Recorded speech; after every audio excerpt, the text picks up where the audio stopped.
Welcome back to the Relearning Economics live stream. Today we're going to be talking about Federal Reserve independence. It's going to be really special. Stay tuned.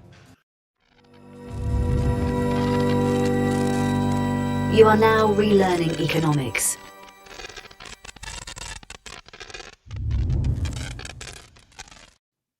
Okay, so we've all heard the news about Trump firing Fed Governor Cook. Or maybe she's not fired. We don't know. We don't know if she still has an office at the Federal Reserve or not. That's pretty secret information. The Fed is a little bit secretive. But I guess it brings up the broader question about central bank independence. How independent is it from a national government? So there's a few perspectives you can look at it from. So you've got the MMT perspective that says it's really just a consolidated branch of the national government. So essentially a pseudo department, the balance sheet for the government, essentially, right? And then you have the other extreme sides of economics that says, well, no, the Federal Reserve is an independent entity, completely separate from the government. And this applies to really any Western nation and most countries around the world. Some countries like Pakistan use an actual commercial national bank for their central bank, and it's caused issues. But that's a completely other story. The question is it good? Is it bad? And really, how independent has it been over the years? You could say let's try to focus. I'm a Canadian, but I always try to focus on the U.S. case because it's just a broad, evolved capitalist country. Okay, so it's a good test case to see where other developing nations are going. Other developed nations, they're maybe lagged a little bit behind the US. And then of course there's nations like the UK that have had a central bank longer than the US.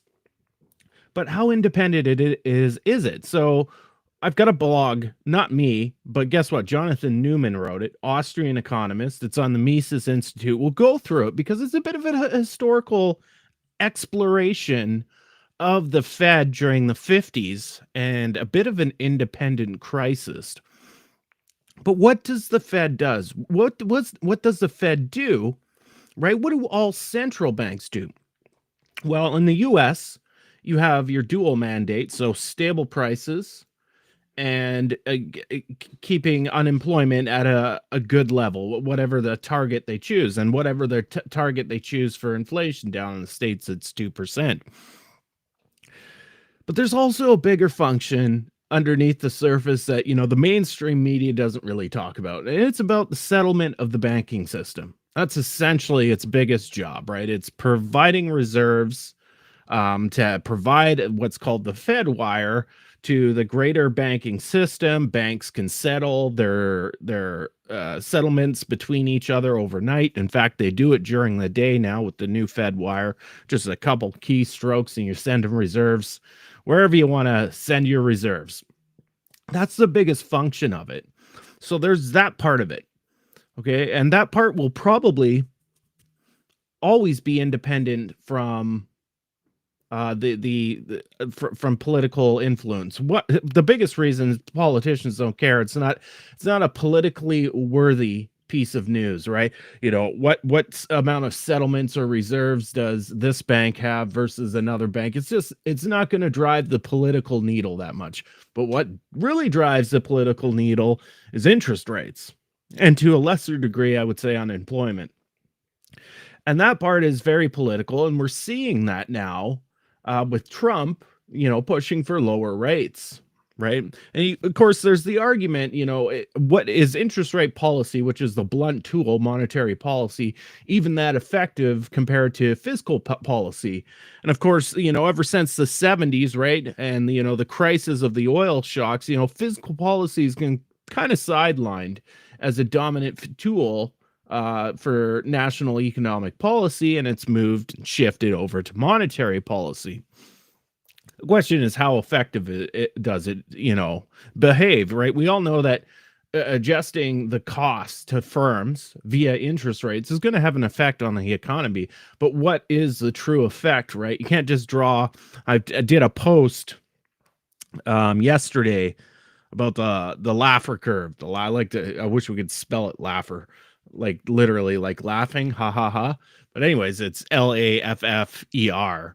And the Laffer curve, if you picture a graph going sideways and it's got a bell-shaped curve, right? And if your tax rates are low, you'll generate a lot of revenue, but as you go up, it drops. And then it drops really, really badly because you're stifling business. And those graphs are really neat to look at, but they don't really mean anything if you're not applying time to it, right? So if you apply time to, let's say, the Laffer curve, it would be just all over the place and it becomes meaningless, right? That's why you got to do dynamic systems. We're going to run my national model today, an old draft version of it, just to kind of look at, central bank policy, maybe some tax rates too. We'll do all that. I'm going to let's bring up Jonathan Newman's blog first and foremost. We'll just make sure it is large. It's kind of large. We'll take some things out of the way. Take that out of the way. And we'll just kind of read through it because it kind of gives a summary. And I found it very interesting, right? I'm not a big, Mises Institute fan, but I think it provided some historical perspective. So we'll just kind of read the first few paragraphs from Jonathan. One of the central myths of the modern Federal Reserve is it's independent. The idea that the Fed is squarely focused on its dual mandate from Congress and is not influenced by politics, presidents, or pressure from the Treasury to keep the government's borrowing costs low.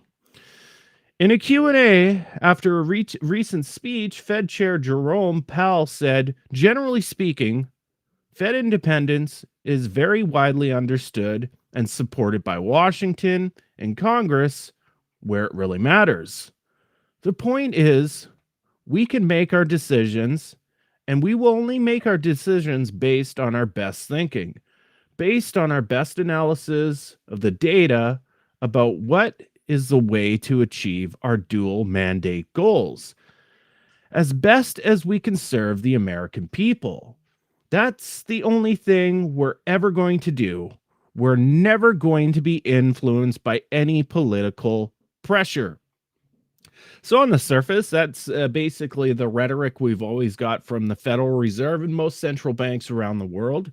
I think I recall, Alan Greenspan speaking in that manner, Ben Bernanke speaking in that manner. So that kind of goes along with the narratives. It goes on to say, this, of course, is plainly false. The Fed interprets the price stability part of its dual mandate to mean that it should keep a target 2% annual price inflation as measured by various official statistics. Thus, the Fed, by design, feeds the political machine in D.C. by concealing the costs of government spending. The Fed serves the government, not the American people. And now keep in mind, this is a Mises Institute blog by Jonathan Newman, and they have a hard time understanding that the U.S. government, as inefficient as it can be, is a representative of the American people. That's just what a democracy is. It has goals. It sets targets. Sometimes it meets those targets. Sometimes it doesn't. But essentially, it is the American people. Are there issues with the political system down in the States, along with other many democratic nations? Sure. But essentially, it is the people. But the Fed independence has its own mythical history. Fed historians point to the Treasury-Fed Accord of 1951 as the watershed event in which the Fed finally broke free from political pressure. To say that the Fed was sick and tired of maintaining low interest rates for the Treasury after World War II, and the Fed dug in its heels during the Korean War, breaking free from the reins held by the Treasury. So here's an interesting news, like kind of part of this story is during, the financial crisis and the whole Tim Geithner, when he was Treasury Secretary, and we had Ben Bernanke as the Fed governor. They had weekly meetings, so they were always coordinated, right? And also they also had meetings, and still to this day that take place, at least I would hope, is between the New York Fed and the Treasury, right? Really conducting the business of the government. That's what it does. And so essentially, I think, and this is my humble opinion, that all central banks are just a pseudo department of the government. They are enacted. So down in the States, it was enacted by the Federal Reserve Act, was enacted by Congress. It set the parameters of how the Federal Reserve could act. It set it in such a degree that it had a large degree of independence, but essentially the Congress could wipe away the Federal Reserve tomorrow if it felt like it.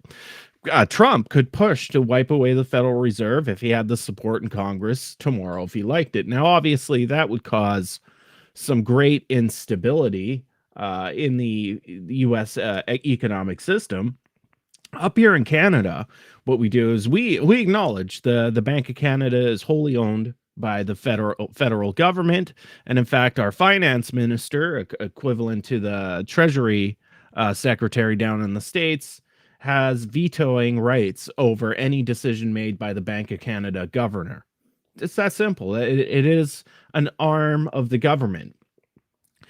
What the goal is of independence isn't to necessarily say, oh, well, this is an independent corporation. It's making all of its decisions. It's independent from the political process, because we all know the political process is pretty slow in any country. Stop sharing. Let's see what's going on. We got anybody in the chat? Let's say hello to the chat. Hello, chat. How you guys doing? What are you thinking so far? We got Tony. Let's see what Tony. I am a child of angry nomics. Bullshit, Ty. Okay, let's bring this up. We got controversy already. Bullshit, Ty. The U.S. government, like all the rest, does not work for the rest of us. For some of the U.S., while the rest of us can get stuffed. Like I said, the government, any government is not efficient, right? It's about efficiency, right? So individual politicians, they get elected for their own ego. There are, I imagine, quite a few out there that want to, get elected and help their, depending on how their political systems are set up. Like here in Canada or down in like Australia, we got, MPs, right? And they're elected in that region or district to serve those people, and then they take it up to the federal level. And there's no doubt those people want to help out and make a difference. And maybe even if it's based out of ego, there's a side effect that it helps the people, their constituents underneath.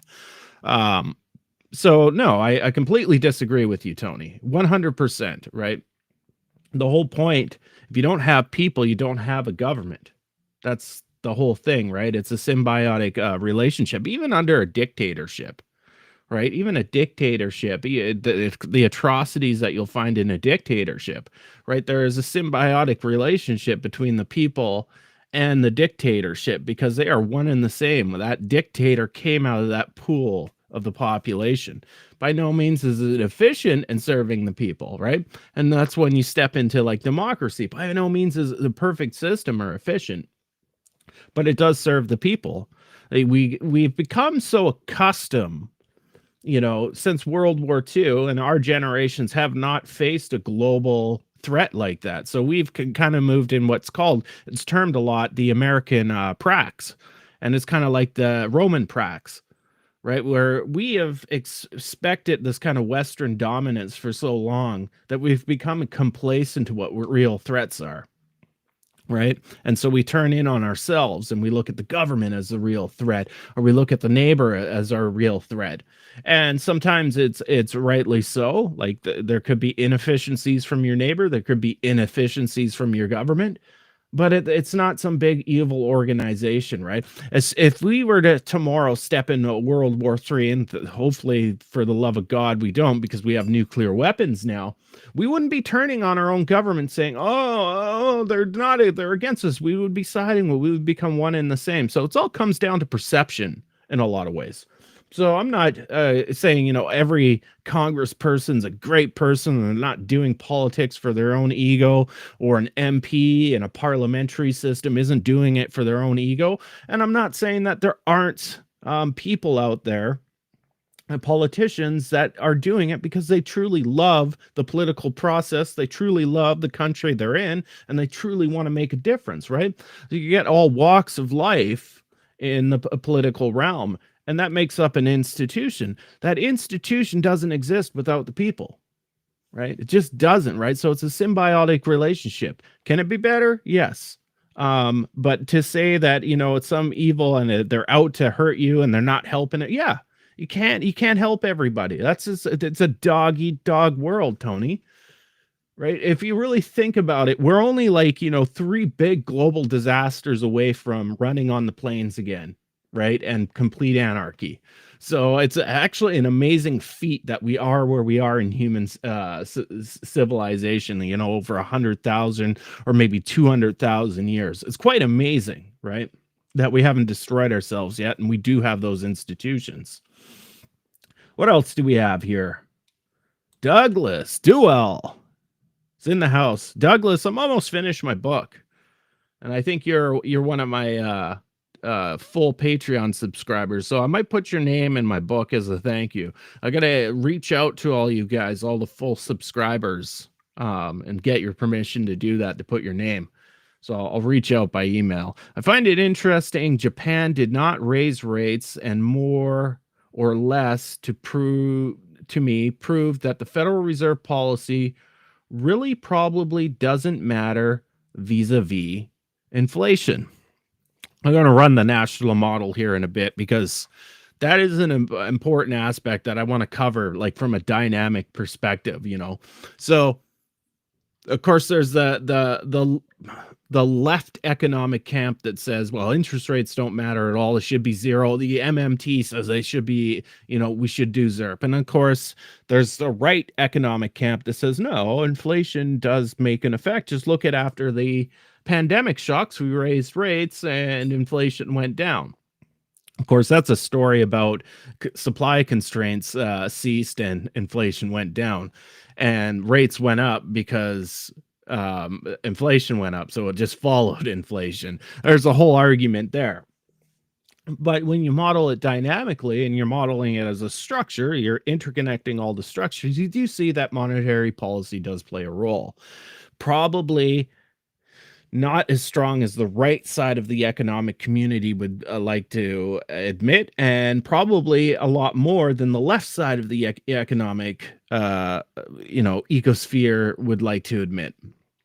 And I would always say that it's probably a healthy mix between coordination between monetary policy and fiscal policy, right? There are 2 big levers. One's very blunt and one can be targeted to different sectors. And we'll show that in the national model going forward. AK in the house on X. You realize everybody who's on X, you can actually come over to the @Relearning Econ YouTube channel and chat here. So if you're like chatting by yourself, because the X chat is a little it's people don't even find it, right? It's very hard to find on your mobile, and it's okay on the like desktop version. But you can always come over here, AK, to YouTube if you have an account. All money is debt. Money is not a commodity. Sound money is nothing more than a sound person. A sound person is a moral person who discharges their debts productively. Okay. You got to pay your debts, right? If you take out a loan and make a promise to pay somebody, it's always good to honor your debts. Tony, what do you got, Tony? Oh, are you ready going through people's comments here? I'm getting completely distracted. Hey, Ty, just today, it was in the news here that there was a $200 million study into a water project that included $100 million from the government. Who got that money? Well, I don't know. Without actually seeing the bill and the contract, I have no idea. Maybe, consulting companies? That's my biggest guess. Let me know in the chat. What else we got here? Going through. Pet Rock's on X. Again, if you're on X, you can come over to YouTube. Borrowing costs for the currency issuer. Yeah. Okay. So it is a little backwards. Here's the thing, though. Let's say the U.S. Pet Rock, you live in the U.S.? Let's say I knew you do live in the U.S. or maybe the U.K. Either one. It doesn't matter. My illustration expose that I'm about to put out will not matter which country you're from. Imagine one country says, okay, and they completely acknowledge that, the structure of the economy. I like this. MMT says, MMT is showing, it shows the structure of the economy. That's a good term. It's structure without dynamics. So like accounting identities. And so let's say, the Americans, if you're from America, Pet Rock, I don't know if you are, so I don't want to insult you. Maybe you're UK or an Australian. I don't want to insult you. Maybe you're a Canadian like me. Let's say they say, you know what? We don't need this paying interest anymore. In fact, we don't even need government bonds. We don't need to do that. We can just let our treasury account go into the overdraft when we make a payment, so everything's balancing out, and whip-de-doo. But imagine the rest of the world didn't do that. How do you value a currency at that point? How do you value that currency that is not issuing liabilities on itself, right? So treasuries, right? That can go in the market, be bought and sold, because those are big indicators when you're trading currency pairs or you just a currency around the world. What's its valuation? Like, so if only one country does it, their currency will tank, right? So, but I've always argued if you wanted to do that, every country would have to agree, okay, we're not giving out treasuries anymore. But the problem with that is once you remove a safe asset that the government's issuing, the private financial sector comes in and they make a pseudo safe asset, right? And then you have 2008, right? The government providing those assets is actually a good thing because they go into retirement funds, they go into investment funds, things that serve the average person that doesn't generally go out and buy $1,000 government bonds, right? So there's a whole knock-on effect, right, for Canadian living in Taiwan. You're Canadian. Holy shit. Not going to get monetized if I say shit too much, although the YouTube policy just recently changed, so I can say shit. Canadian living in Taiwan. Wow, geez, you're definitely. Now, have you been to Taiwan before, Pet Rock? Because that's got to be a culture shock. Living in Taiwan, you working over there, going to school? Let me know. But anyways, so you're Canadian. All right. Sorry for calling you an American. That's got to be extremely insulting. So you're Canadian. So imagine Canada did that. Imagine we had no more government bonds, Canadian government bonds. We're the only country that does it. We believe in the post-Keynesian MMT view. How does the rest of the world value our dollar compared to how they value the dollar for other countries that do have, sovereign assets that represent debt? Where do we put our money that's safe for a while, right? If you lower those risk-free instruments down to zero, they become nothing. They don't become useful for anything. So it's a nuanced thing. And I said it could work if the whole world agreed to do it. And then there was some safe asset that you could put these floating dollars that are floating around when the government, puts them into play, where you could put them safely. So that's kind of the issue there. Alex in the house. How you doing, Alex? Hope you are well. No issuing treasury bonds would make it far less attractive to hold that currency and therefore to sell to that country. Yeah, that's pretty much what I was explaining. So unless every country adopted that, so let's say there was a Basel IV, or big Bretton Woods II, where every country said, you know what, we're not going to issue sovereign bonds anymore. We're just not going to do that. We're just going to let our we'll just go overdraft our national treasury accounts. Then maybe it might work and some other systems would be put into play, and then each currency would be operating kind of in that free floating exchange realm equally. But if one country does it and the rest don't, it's problematic for that currency. And again, we use those assets. They're very, very safe assets. And Tony, this is exactly what Mark Blythe has been telling everyone recently, that you can't eliminate government securities. Just a question there. So as for Mark Blythe, I know you were talking about him on the Friday live stream, Tony. A lot of MMT folks don't like him. He did this interview. I think it was like the Scottish guy that's right into MMT. I forget his name. And it was a very divisive interview, but I agreed with him, right? And I agree with a lot of his takes. He's very much a post-Keynesian. And he's endorsed MMT, but he will critique it, just like people like what's his name? Richard Murphy, friend of Steve Keynes. Very much friendly to the MMT cause, but was not afraid to point something out that's incorrect.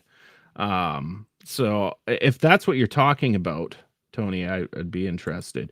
Zoe in the house. I've tried suggesting to my uncle that the government might buy back all his government bonds and he would have to invest in something else, and he was totally horrified.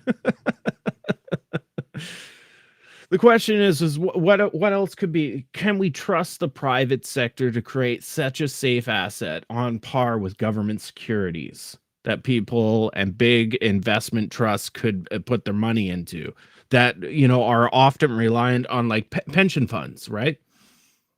That's very dangerous, because we can all look back, at least we shouldn't forget, and I know a lot of people like to forget 2008. And if we look at the U.S. situation, with collateralized debt obligations, right, and mortgage-backed securities by private sector, not government mortgage-backed securities. Mark says he's MMT sympathetic, but not totally convinced. That's pretty much how I say it too, right? It's not that I'm not totally convinced. I just take the MMT stock flow consistent stuff to heart, and that's about it. Anything after that, policy programs, I'm not interested, because everybody and their dog has a policy program, right? And if you're appealing to maybe one side of the aisle and not the other, never is going to happen. It's like when I talk to Mises type Austrians, and they're anarchists essentially. I'm like, you do realize anything you propose, 50% or more of the country is going to laugh at and never want, and it's never going to happen. Well, I say that to a lot of the leftist MMTers out there, right? That bottom line, 50% of the country is not going to want your policy. So you got to find, this is why I like policies that kind of meet in the middle, like ones that could be possible to just, take it to the next step a little bit more. But the extreme policies, I just don't pay attention to. People ask me, model the job guarantee, put that in a dynamic model. Why? I model things that are realistic, both politically and economically, and job guarantee is not in any time in the future going to be existing on a national level. You're better off trying to get just basic services if you're in the US, get healthcare. That'd be your first step. But so I'm kind of like Tony. I'm where Mark is. I'm very sympathetic. I think it's been a great illustration of monetary operations. So the structure of monetary flows, stocks and flows. But any policies that you derive from it, well, anybody can drive. Like, so Doug and I are actually very kind of centered investment people, and we drive, our own goals, free market goals to make money. So you can use any MMT any way you want, I guess.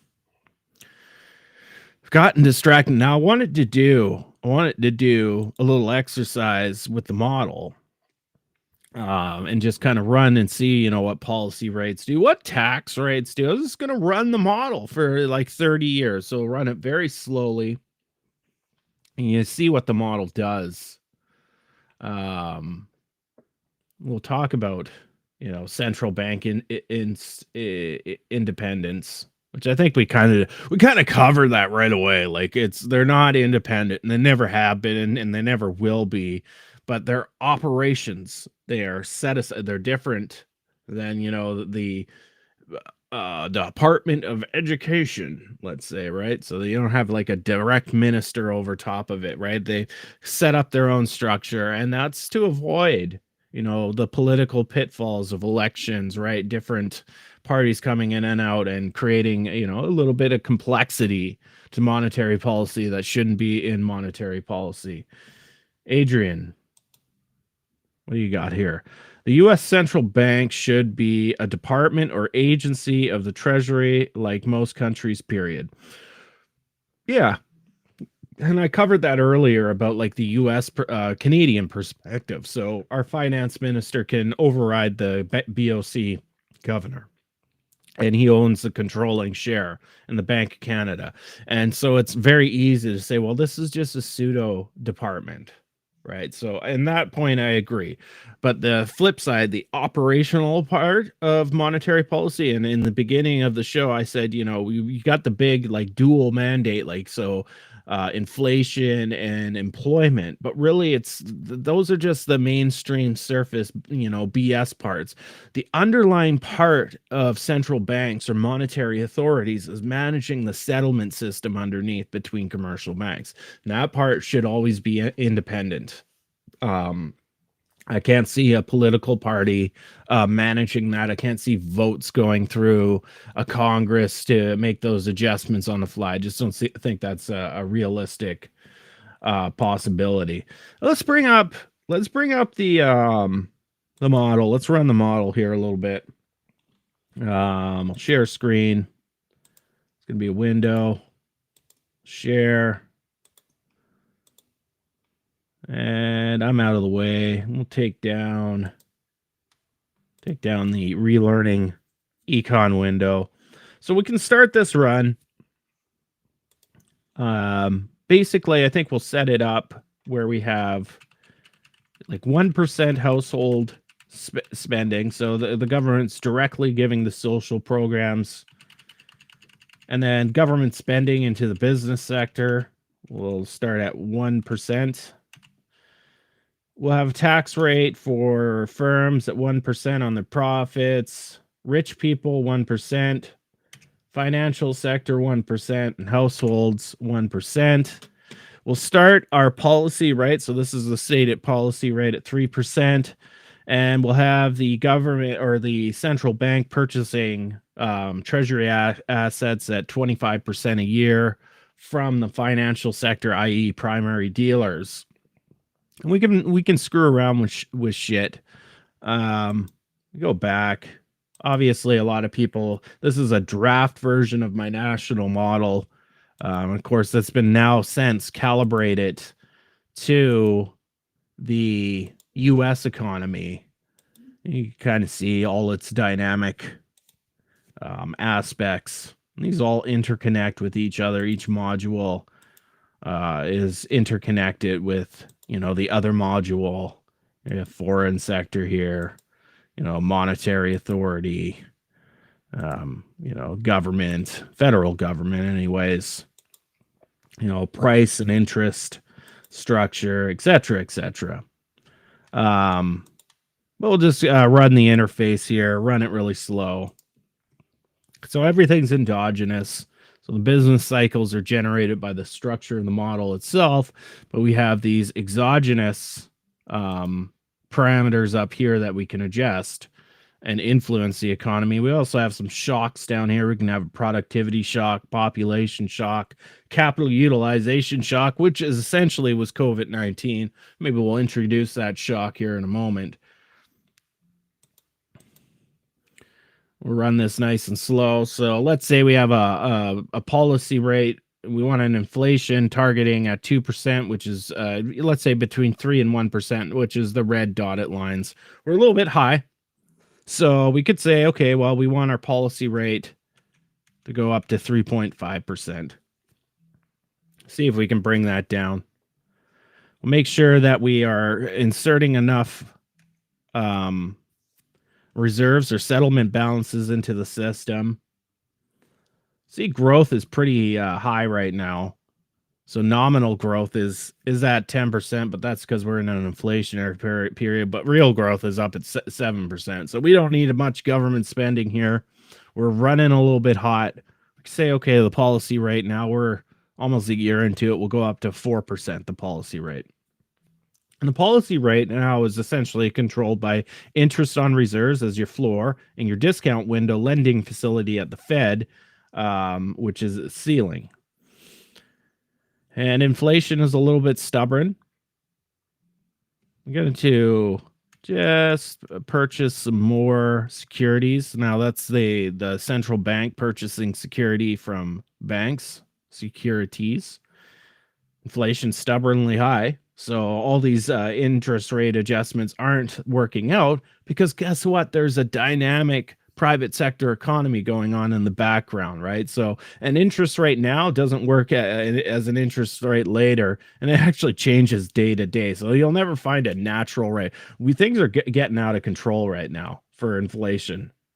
I can't bring it back down, but unemployment we're starting to reach a point in the business cycle here where growth is coming down. Guess I'm going to have to be a little more blunt.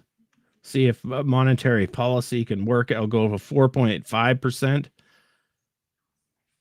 Maybe I want to pay off some debt right now. So maybe I'll just, raise household taxes. Some imaginary debt's getting paid off now. You can see actually now inflation is trending back down. That's good. But unemployment's going up. The growth rate has slowed down, but it seems to be turning around. This is the point. This is what central bankers need, is this kind of tool, not a stochastic general equilibrium model that just approaches some like predefined equilibrium. Still really stubbornly high on inflation. I don't know what to do here other than, well, I could try to go up to 5% on my policy rate. Oh, things are really starting to go down. So it looks like we're getting right in our target. So we found something good going on here. But let's say, you know what, a government comes in and they're very progressive and they decide, well, we want to invest in businesses, we want welfare programs for the people, start spending a little bit more now. Well, the government's come in there and really spending. Inflation's almost right at our 2% target. And now look at, all of a sudden you can see inflation slowing. And this is a part of a dynamic system, right? We're saying, well, interest rates are working. Are they really, right? What effect is like, what's been driving inflation, right? There's so many, right? With the hundreds of variables in this model and the thousands of feedback loops, to just suggest there's a direct link between the two is a little bit preposterous. But I do see it's kind of reached its target.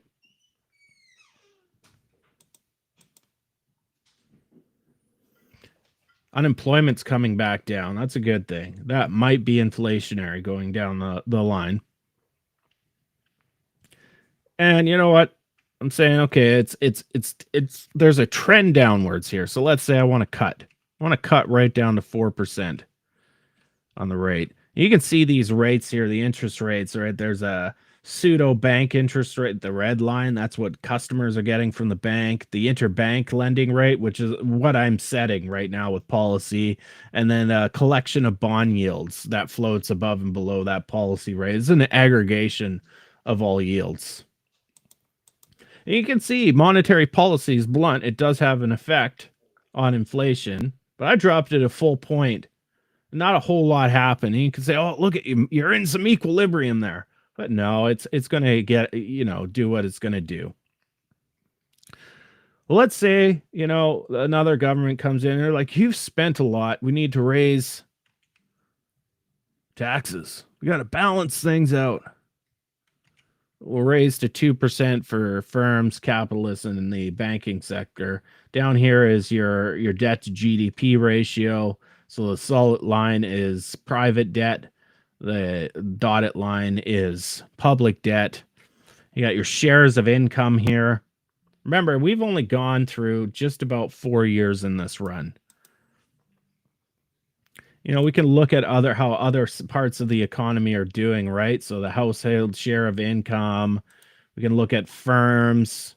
We can look at the banking sector, foreign trade, and monetary authority, physical authority. You can see the tax jump there that I put into play, but you can see the gap of spending's going way up. The rich people. So miscellaneous plots. So this is productivity right here, capital utilization rate, primary share purchases in the financial market. Right now, our economy is doing pretty good. So let's introduce a shock. And let's do a COVID type shock. So 1, 2, let's say COVID starts. We are now in a COVID shock. Government's going to the bank's going to come in and say, "Oh, we'll lower rates here because this is pretty bad." Unemployment went through the roof because I shut down the economy. So we're just going to drop rates.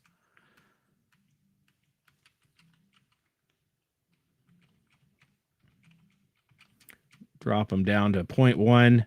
Government's going to step in and they're going to do a ton of household spending. Try to support this economy. Big bunch. Going to support businesses too.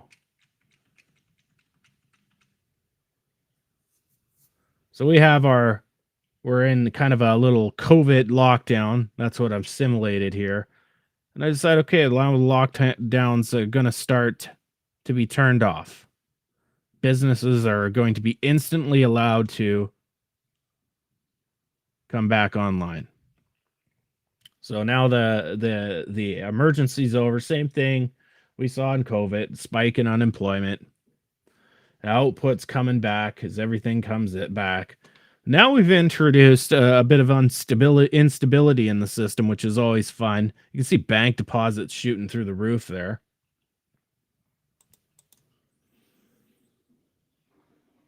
Now we might get some transitory inflation. Who knows? We'll say, the government's like, okay, well, the crisis is over. We're going to back off, some of that spending. And, some of those household supports, you're back to work now. You don't need all that stuff. We're going to stay healthy, stay around 25%. We got some good supports going to the government. See those debt ratios changing there, and look at this. Now we are getting the post-COVID spike. Government's going to come in. We're going to just progressively try to fight this by raising the rates.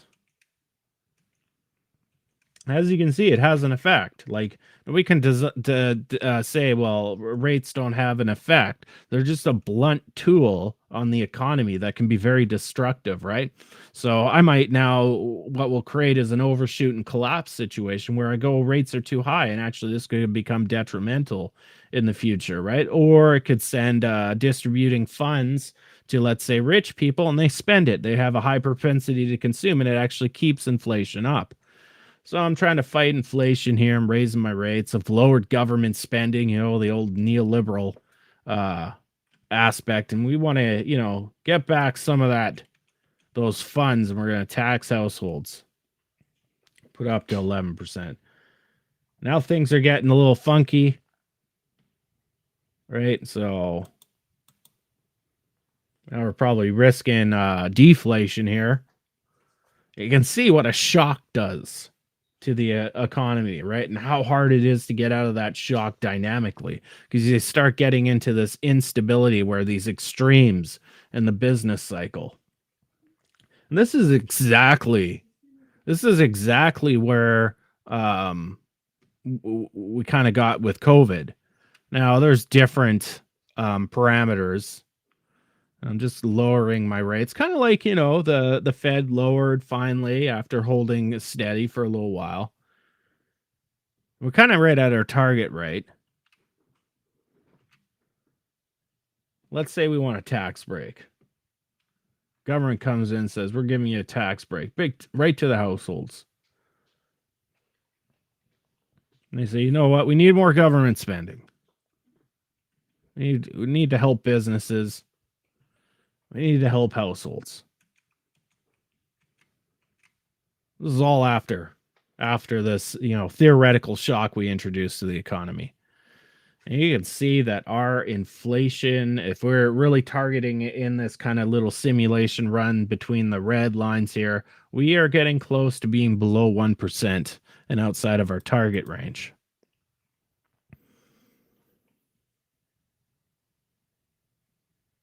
And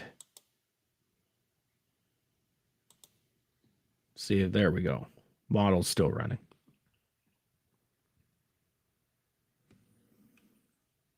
Maybe we'll drop the policy rate down to 2.5%.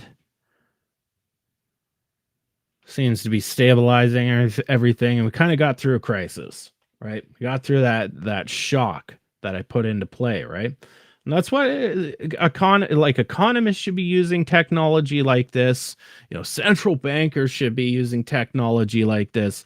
Policymakers in the government should be trying out simulators like this, right? To see how the economy works dynamically. You're never going to find an equilibrium, right? A ZERP policy doesn't work in every situation. A 5% policy rate doesn't work in every situation. Right at our target, but things are taking off a little bit here. So let's say we get a very libertarian government coming in here. Let's say there's huge cuts.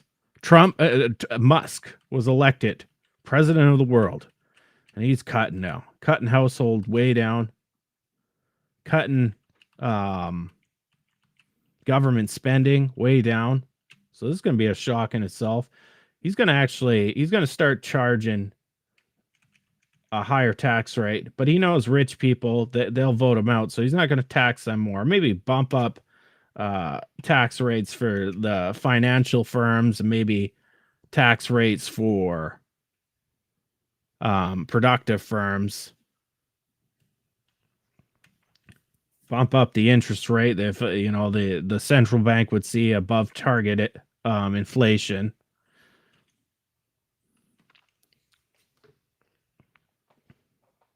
So I always slowed down. You can see down here the components of GDP, and the yellow line is government spending, and it just dropped like a rock. And net exports are actually, because the government's not importing as much, there's more capacity in the private domestic sector. But you can see a drop in everything. It's not exactly a good thing. And you can run this model a million different ways, a million different times, and come out with different results. It's very sensitive model. So you look at households, their share of income after that shock I provided, it dropped way down here. So it got a little crazy. They're like, essentially this is houses in the system. It went through a shock, but it's been rising. Firms, their share has been kind of dropping. So after the shock, banks have been doing really well. Look at their shares. This is a representative. I have a chart. I just don't have it loaded in the streaming software that it shows essentially as the capitalist societies mature, the financial sector's share of income increases over time. That's neat to look at. This is just some imports and exports. Of course, this is specifically, the monetary authority. What we got here, the fiscal authority. Debt to GDP ratio rose after our simulated pandemic. And of course, it's because we did a massive injection of spending. Oh, look at this. So rich people are doing really well after that simulated pandemic shock. Interesting. So anyways, yeah. Stop sharing that. Close that. Let's close that out. Let me get back on screen. Anyways, I encourage everybody to start using Ravel. You get for free the old Source Forge one for free. You can download all that and start building your own little dynamic models. Introduce time into your models, right? You got to do that. You got to introduce time. What's going on in the chat? Anything special? Zaza. Za.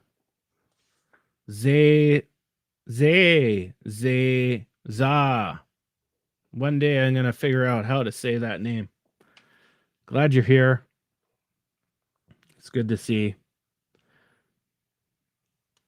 Which system? Deerpoint macros in the house. Which system do I use to run those simulations? I'm using the Ravel software. So it's just, I'm using the system dynamic component of the Ravel software. But you could use VinSim if you wanted to. It's, system dynamics. You could use Stella, system dynamic program. You could use AnyLogic that has a component which is system. AnyLogic's really cool because you can do discrete modeling, system dynamic modeling, and agent-based modeling, and mix them all together. What else can you use? MATLAB to do the equations, and then Simulink, which is a subcomponent of MATLAB, which engineers use to model that dynamically. So that's what I'm using. And so that was one of the very, very early draft models I had used to build my national model. And of course, there's always obviously deficiencies in that version, but because it's not proprietary or anything, I could show it. And of course, we've ported that over using, Python in the background and some front end JavaScript for an interface. Doug did all that front end work. So that's what I was using there was Ravel. Yeah, been using Python to do simulations, but this system looks much cleaner. Well, it's just designed to, so system dynamics is about the structure of your equations, right? So it's one thing to go into Python, write an ordinary differential equations, write your flows, run it dynamically, pick a solver. Maybe you're using a fourth order Runge cutter solver or just a first order Euler's solver. But if you're actually drafting a system, it's very intuitive to actually see the loops, because that's what it's really about. System dynamics is knowing the structure of your system and all the different feedback loops. And so when you draft it out in any of those programs it's wiring, you're seeing the causal loops as you go to each variable. So you're seeing the negative feedback loops, the positive feedback loops. And actually, now as a final design, Deerpoint, like you use Python and then some like JavaScript front end, and you can make anything look beautiful and clean, right? Much better than Ravel. But just working and drafting out a model in Ravel and then having tools to lay out, different plots and then dials and stuff, you can do that and run the system, but it's, and janky in some cases to move it to like other people using it. Like who's going to download Ravel and then, know how to use Ravel to change parameters and stuff. That's when you use anything like Python. And then heck, even if you're not using Java, Python has another system of Streamlit. So it's like they're like pre-built interfaces essentially, right? And it's a package for Python, and then you can build your interface and do it that way. And that's what you want to do if you want stakeholders to control the model or interact with it themselves versus using, the drafting board you drafted your model in. What else do we have? Thomas D. You know what, Thomas? I notice you sometimes put chapters. I should let you have like managerial control to put chapters in all these live streams, because I know you like doing that. I always wanted to do that so people could like scroll to each section, because live streams you're kind of like, this is what happens. You're just kind of going random. I had a design here that I would talk about monetary policy and then I would talk about a monetary policy blog about independence. did that. And then I talk a little bit more about, monetary authority independence. Then I'd show my model. But then I start talking to you guys, which is a lot of fun, which is fine, right? Anything can come up in these conversations. But I should actually make you a pseudo manager, Thomas. And then you can properly, because right now I think I've got it all turned off so people can't make chapters, because I didn't want anybody to make hokey chapters. I wanted them to really segment the live streams. So we'll see what I can do. I know I can make you a manager and give you certain permissions, and then you could exclusively make the chapters, because there's these videos aren't they're serve more of a purpose live, but I leave them up as YouTube videos, so they're kind of evergreen. If somebody, I've tried to title them, so this is about independent Federal Reserve independence. So if somebody's searching for that, my live stream could come up, even though we've all collectively derailed this stream at this point.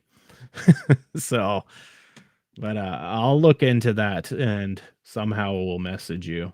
What else do we got here? Zoe, are you modeling non-financial assets? The argument for QE was it was invested in stocks, houses, etc., causing asset bubbles. Do you see this as important to the wider performance of the economy? To the first part of your question, yes, I model in aggregate non-financial assets, so like real constant value assets. I don't do microeconomics, so like the production function, I have it's constant dollars, right? So those could represent real units of something, right? And then there's inflated. So I do it backwards in the model. So when you look at the data, you're looking at real data, so real dollars, you're looking at a deflated value. But the model behaves in such a way that its dynamics, its core dynamics is from production, is from those constant values. And then I inflate it with a kind of Koleskian a price function. And that gives you inflation in the model. But I model both nominal and constant prices and how they interact, right? So no, that's very important. So in that degree, I do model it, so you can see like little assets bubbles forming, like so households. If there's a sudden impulse of credit for buying new homes, you can see that in the model, and you could then approximate that there would be a bubble going on. I haven't like flushed out that part, so like in the flushed out quantified model, we're looking at the big macro indicators, right? Because that's part of Doug's thesis, right? And that's what we're looking for. But you could look at the progressive aspects. So a lot of, especially the MNTers, get so mad at me because it's a stock flow consistent modeling, but I should only be looking at progressive ideas and how I can change the system. Nobody's going to change the system because of my model or anybody else's model.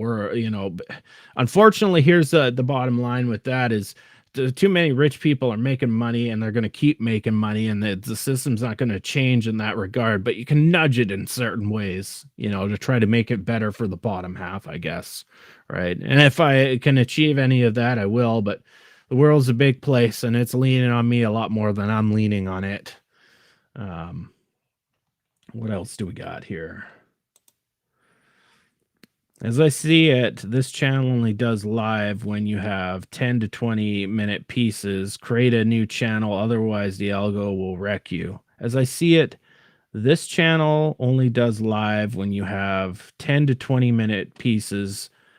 Create a new channel, otherwise, well, I've actually, the channel's doing better than it ever has for like views now that I just do lives, to be honest. So there's so many other channels and way bigger than me. I'm the little peon. Lots of economic channels, and I realized there's a gap here where I could come on 3 times a week and just yap about economics, and it's just a live stream. That's why I do it, and I've just got the best results so far. Like this model used to be just like a system dynamic modeling tutorial channel, and that was even more niche, right? So I get like 50 views a video, right? And now, since I've kind of adjusted 6 weeks ago, now I'm getting 400 views a video, and it's slowly going up, like the cumulative effect, right? So you get suggestions from one video, goes to another video, and my subscriptions have gone up drastically over the last 6 weeks. So that's just the way I'm going to approach it from now on, is just do live streams and do my little shorts. My shorts, one of them got like 10,000 views. So I'll do those because they're funny, right? And then I use the community tab to just kind of post my new blogs and stuff. Ultimately, too, right? That's all, all of this in details on my Patreon, right? And same with when I use my Twitter X account, right? All of the detail is just kind of funneled to my Patreon, whether it's paid or free stuff on my Patreon. Is kind of what I use it for. What else do we got here? Thomas D. Deer Point, Dunham. Making sure I cover anything while I was running the model. Pet Rock. I don't think I covered this. What if there was a job guarantee? Then would there be a zero interest rate policy stand? I don't think so. I don't, like, if there was a job guarantee, I don't see why that would happen, right? So the other aspect too is in the job guarantee, is it bullshit jobs or are they productive jobs, right? We can give out bullshit jobs and make sure people. So I've always said this, I've had this discussion a lot. I've had this about a job guarantee. I would actually be more in favor of a universal job training, national training program. So the key is not just to people are okay, they can transition from a private sector job into a government sector job guarantee job, but they would actually transition into a retraining because the world's changing so fast, right? We have to constantly adapt now. Like, I've kind of moved into content creation. My Patreon's growing quite well. And I had to adapt quickly. Like, I'm 41, right? So I'm not Gen Z or Gen A, right? Making shorts and stuff, right? But some people aren't into that adoption so fast. I would say, okay, well, that would be a great area for the government to step in and provide a federal job training program. And they would get paid to do it. But the goal of these programs is not to go just dig a ditch or take care of an old lady. Or you got to realize, like, there has to be some productivity for society as in general, right? It's a nice idea to make a person happy and feel good about themselves, but what can they take into the future, right? And so I would suggest like some intensive job training programs, so they're kind of trained to go into another field. So maybe mechanical engineering. Tony, if Tony's around, he would say, "Oh shit, yeah, you're always going to need shit built, right?" So maybe you were working in a box factory for a lot of years, and that factory closed down, and so now you're unemployed. You go do a normal federal job guarantee and go dig some ditches or whatever. You could find whatever your local community needed, or you go to a job program, you get paid, your expenses are covered. And it's going to train you to be a mechanical engineer, right? You're going to go through school. You might have to start, like, it might take you into the undergrad process, right? And might fund that, right? Because we need those people. That's what I'd really advocate for. But as it's, so then you could say, okay, well, that because starts creating productive processes in the economy, and the more productivity you have, right? So the less you got more output, right? So obviously you're not going to have inflationary pressures down the line, and that would just help the market rate, not the policy rate, but the market rate fall slowly. And you could say maybe that pushes towards a ZERP. The other aspect of it is, naturally the policy rate would go to zero without interest on reserves and without a discount window lending facility. So that's good on MMT's position there. That the natural rate is zero. I did a whole long quote or tweet thread on it last week or so, right? Lots of agreement on that. That would just drop to zero. People obviously they get a little bit mistaken the difference between a policy rate and then the market rate that banks are charging you. The policy rate is just like a floor. That's all it is, right? So there's an argument that that would drop to zero.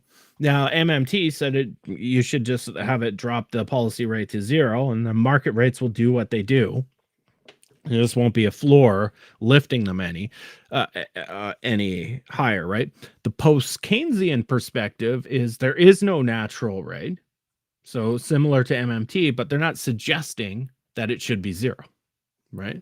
And I don't suggest it should be zero. As you can see in the model run there, adjusting policy rate encourages adjusting market rates, right? Right, so you can achieve goals.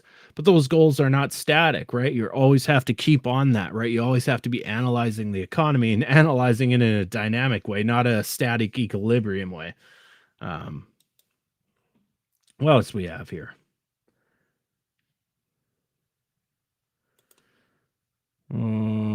Is Ty shy to go along with Mosler's deep sixing or binning of the financial sector? What do you mean? Explain that a little bit more, because that sounds interesting. Just want to make sure I can answer your question right. I'll come back to you when you do that. Shot's in the house. Shot, how you doing? Hope you are well. I hope everybody's well. Who, Dr. T, I can see you're in the house too. A good little group of people that's building up each stream. It's good to see. When we moved the live stream from Steve's channel, I knew we were going to see a big drop. But it's good to see people are finding the home. It works as a quasi UBI. Once those troops spend money wherever they do, that will get normal consumer economy going. I'm guessing you put something above that. I don't know what relation. Well, you did say afternoon. That was a message. Good afternoon. It's morning for me. West Coast of North America here, so it's morning.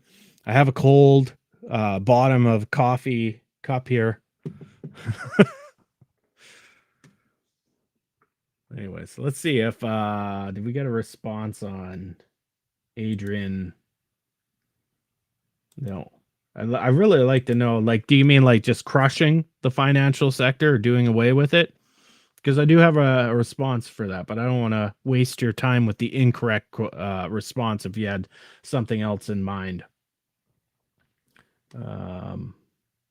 What Shot said?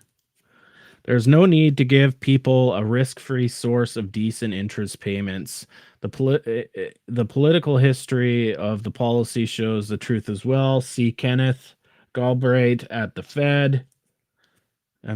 Galbraith, or you mean God breathy with the TH in it? Jeez, I do his quotes all the time on Twitter.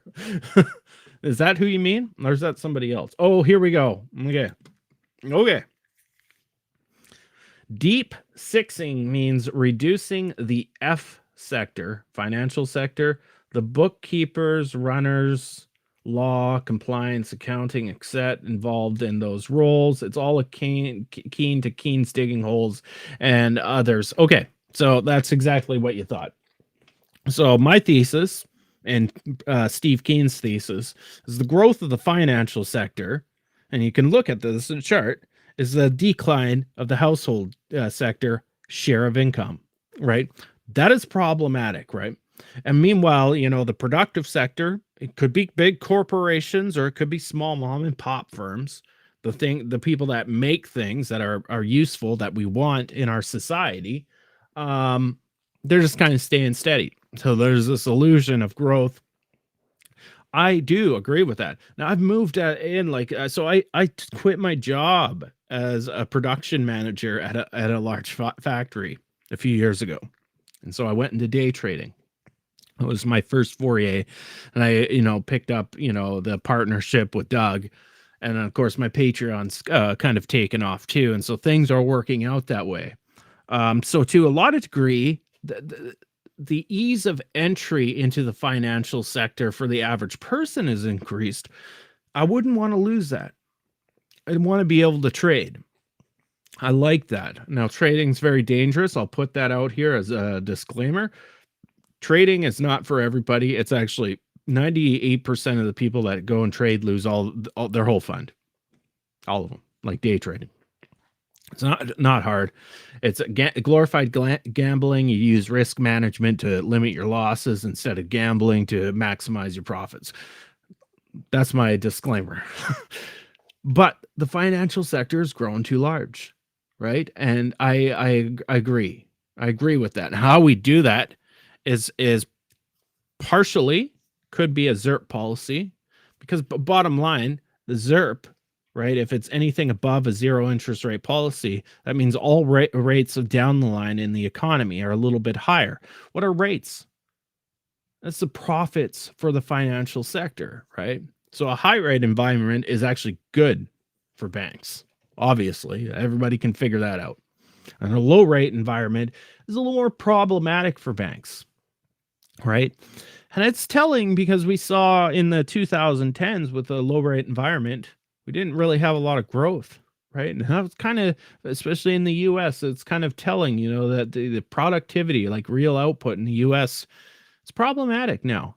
This is why I'm not opposed to the complete, imports are a benefit, exports are a cost, and the whole slogan, and just, okay, well, you get junk, right, for your paper assets. But I would never want to go down that line as, that's actually a benefit, right? You really want to be able to produce your own things, sell them abroad, obviously, because companies, profit from that. Bring back, if you're in the US, reshore some of those USDs.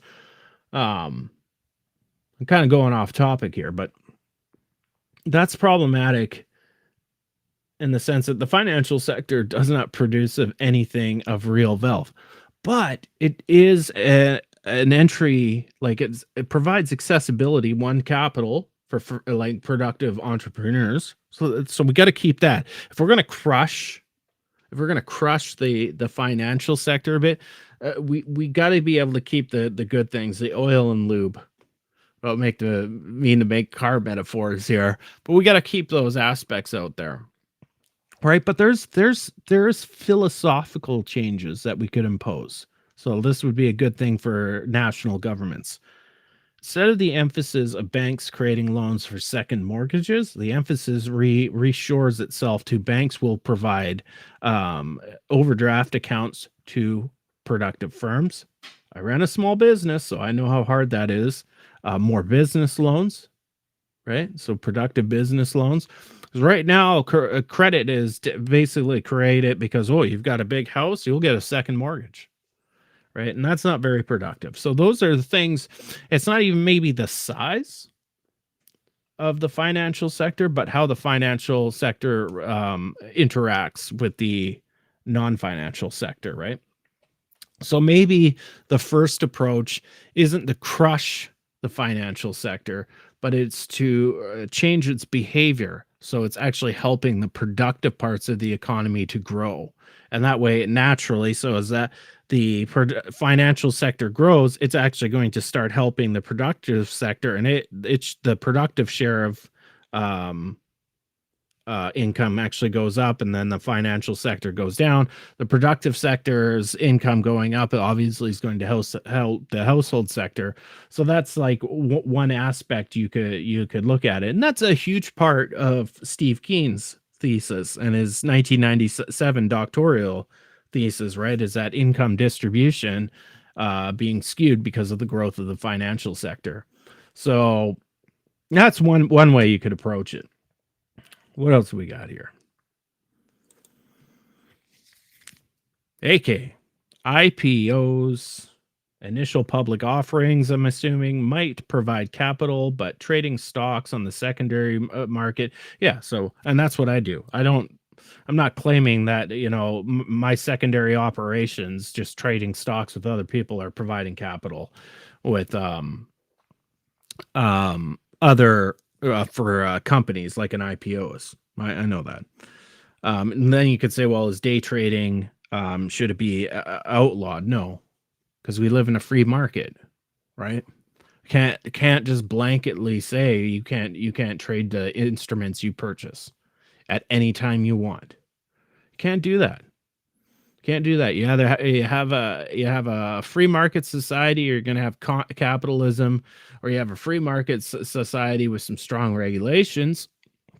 But you can't, as soon as somebody invests, and let's say they're the first person to buy the IPO, which is financing the company, like you said, everything, the secondary trading after that. And this is my thesis on share buybacks. If you look at my Patreon, you will see that blog. Everything else is not funding the company, and that's why companies do share buybacks, because eventually they're like, I'm paying out a dividend and I already got the capital at the initial IPO. I don't need this anymore, just like a debt. And so they buy back that share, right? And once they buy back that share, they take it out of their profits, and people say, well, you can't put that into productive investment. There's nothing productive at that point to invest in, or they would invest in it, not do a share buyback. And I don't know why people don't get that, right? As a company owner, if I have an opportunity, I got good cash flow, right? And so I got this big investment opportunity, but I got all these shareholders I got to pay a dividend to. I'd take the investment opportunity because I make more money. However, if I get to a point where I'm extremely profitable, and there's no like solid profitable investment opportunities ahead of me, that's my time to pay down my debt and clean off my shareholders on the books. So I'm not paying dividends to them in the future. Those reduced dividend payments then become profit for me in the future. So when an investment opportunity comes along, it's a big firm, a corporation, that's when I invest in it to make more profit. It's just a natural part of the system. But you're right. But the problem is, those IPO owners, a lot of them are traders themselves, and they have a right to sell that asset at any time they want, right? You can't expect people to devote their capital and then restrict them trading that capital afterwards, or the asset they have in return, in their case, an equity share. You can't expect them to not have that ability, right?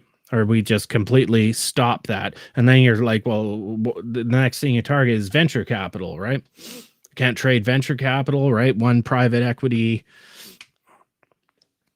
that private equity corporation couldn't sell to another corporation. You just freeze up the whole credit system in that sense. So it's very important we don't put those restrictions on.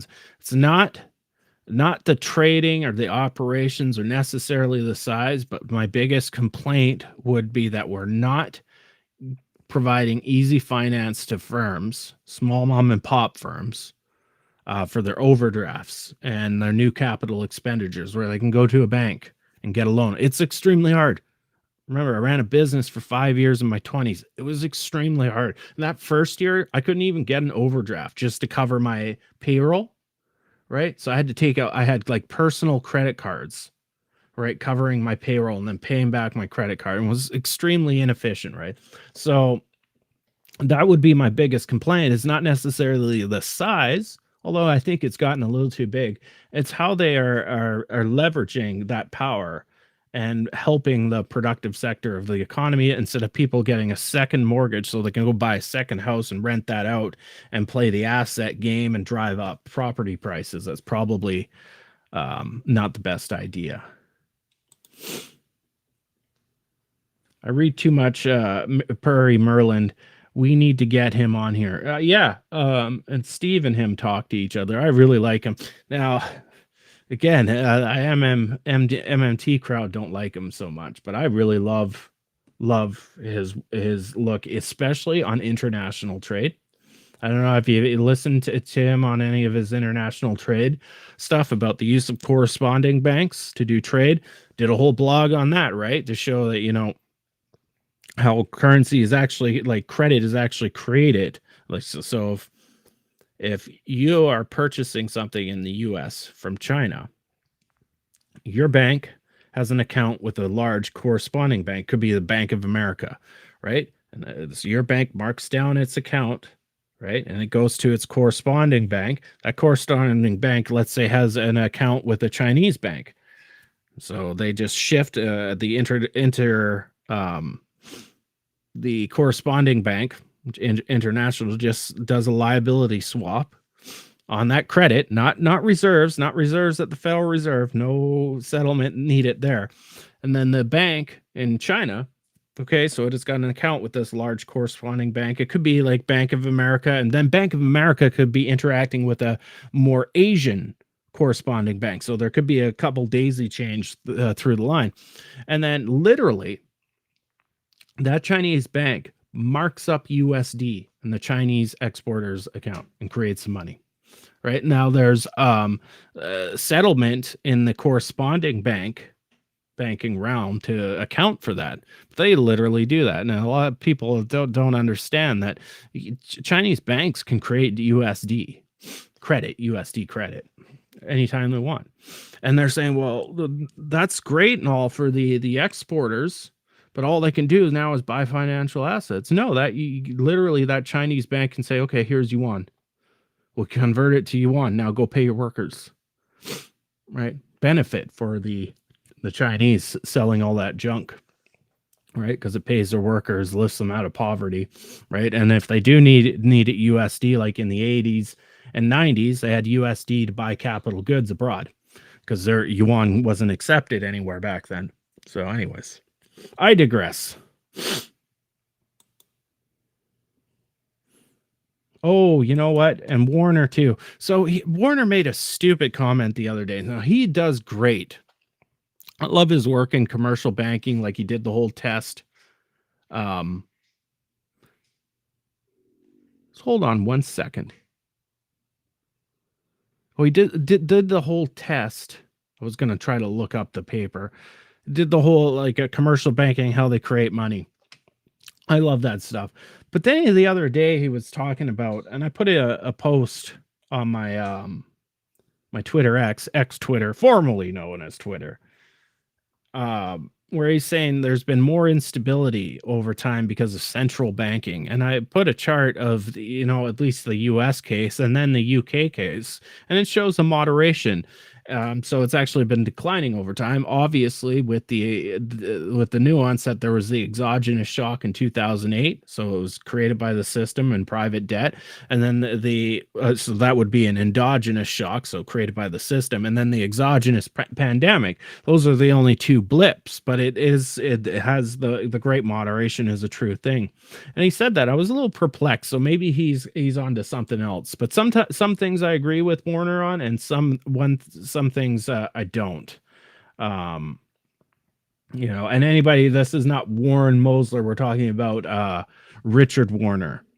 So he's a very perplexing guy. He can be very Austrian at one point and then like very like Keynesian at another point. Like his work on commercial banking and lending is like pro. And then he's worked with the Bank of Japan, and he came up with things like quantitative easing. So then there's that, and you're like, oh, there's that. Yeah.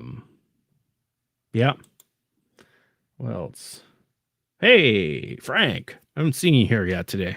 How you doing? Are they converting or are they swapping on the secondary market? Talking about international trade and USD creation. So we'll go through this slowly. And we'll say the thing is,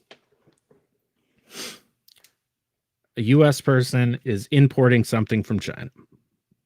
So that importer, we won't worry if it's an individual or household or firm, whatever. They have a bank account. That bank says, okay, you're purchasing it. I'm marking down your account, which is a liability to that bank, and I'll mark down my asset account with the large corresponding bank. Kind of similar to like a Fed. But this is just like Bank of America is one of the corresponding banks. There's thousands of them. And they have accounts, this corresponding bank, with many other different small commercial banks and other banks abroad. And there could be accounts with other international corresponding banks. But for simplicity, we'll just have the one corresponding bank.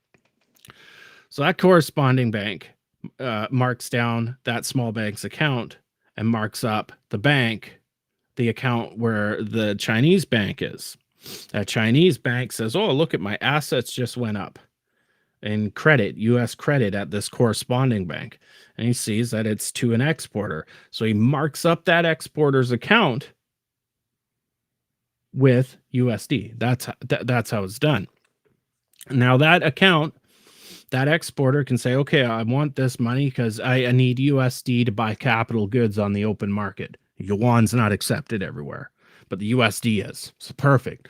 Or that exporter says what a normal business has to do most of the time is, well, I want to make profits in yuan. I want to pay my worker in yuan. I want to pay my operating costs in Chinese dollars, Chinese currency.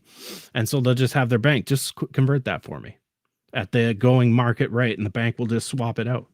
That's all that happens, right? No actual US currency is used in that process. So you have, and that's called the euro dollar system, right? And you might hear that a lot. A lot of people think, oh, that's some like European dollar hybrid. No, that's the euro dollar system, right? That's where most of the credit's created around the world in US dollar credit, like US credit is in the euro dollar system. So that's how it works. There's no central bank. The central bank isn't shipping currency across to the Chinese central bank or anything like that. It's not how it works, right? And this is what my argument with Bob Murphy, the Austrian Bob Murphy, not Richard Murphy, Bob Murphy. He's like, well, settlement balances, the central bank controls everything. Well, they don't in that matter. They don't control anything, right? It's a euro dollar market. It's huge. It's massive, right? Anyways, that's how the transactions work in international transactions, right? So it's a big part is all these large and then called corresponding banks, and sometimes they're also referred to as intermediary banks. Okay, so they're literally intermediary funds between banks, and these aren't reserves, real currency. They're just created U.S. credit. That's what it is. So next, what do we got? Looking through the comment.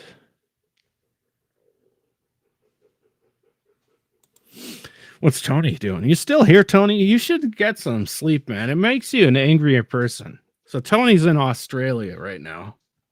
Probably pulling his hair out because he heard like had a conversation with a Canadian reporter again. Or probably pulling your head out. Have any of you commenting on China listened to Eric Hilsener explanation on how their economy actually works? I haven't. I'll have to Google that. I will save that now. And there we go. Yeah. So this is something I wish MMT would talk about more, even post-Keynesians, right? The Eurodollar system. That's why I like Mark Blythe. I'm just putting it out there. I like him. So Tony, I'm on board with you. I like him a lot. And I think he's a very balanced thinker. And he'll think outside of a dogma, outside of the box. Oh, I think Thomas D is asking Tony which side of Australia you're on. You're on the east side, are you not? So it makes it a little more palatable for you. I don't know. What's AK saying? It's impossible for the U.S. to be a net export so long as it has the privilege of being able to plunder the world via dollar hegemony. Of course, all of us that are into economics have had this discussion about the effects of having the world reserve currency. It obviously is a benefit, right? It's then obvious. This goes back to what's his name, Ray Dalio's growth of empires, and one of his postulates was the reserve currency was a big part of it, and once that starts going, it's a sign of the next empire coming into play. So there's no doubt the American empire, it's a benefit to have the world reserve currency, just like the pound was the reserve currency, or the UK credit, or Dutch, right? So no doubt that's a huge influence. And so the problem is we're using that to settle around the world. That means the US has to pump out credit, right? And the Eurodollar system facilitates that as well. So there has to be plenty of those dollars out there. And that really is facilitated by Americans buying a bunch of junk from China. Sorry to say, you can get those nice dolls for your kids, but they're junk, and they don't actually improve your life all that much. Anyways, that's a whole nother story. But yeah, no, I agree. That's a huge impact. Nobody can deny that. And it's ironic, Trump wanting to make America great, that he is doing such a fine job at trying to weaken that aspect of being a reserve currency. But there's, like you said, it's a dilemma, the Truffin dilemma. Who was Truffin, anyways? Sounds like a truffle, something you'd eat. There is a drawback on that, is because you're trying to appease international policy, monetary policy, you struggle with domestic policy, right? And does that blow up in your face one day? Like, for instance, we were talking at the beginning of the stream that, the U.S. couldn't just stop giving out securities anymore, because it would crush their dollar and the confidence, and they would no longer be a reserve currency. So that's a realistic aspect of it. Let's see what else we got here. I'm half Aussie. I don't know if you'd want to brag about that. I guess I brag about being Canadian. So if you're half Aussie, what's the other half? That's the curious part, because Dr. T, I've heard you say this before. Right, so I'd be interested. What's the other half? Okay, good. Some nuance. Robert Truffin, big critic of Bretton Woods. Interesting. People, go Google. What else we got?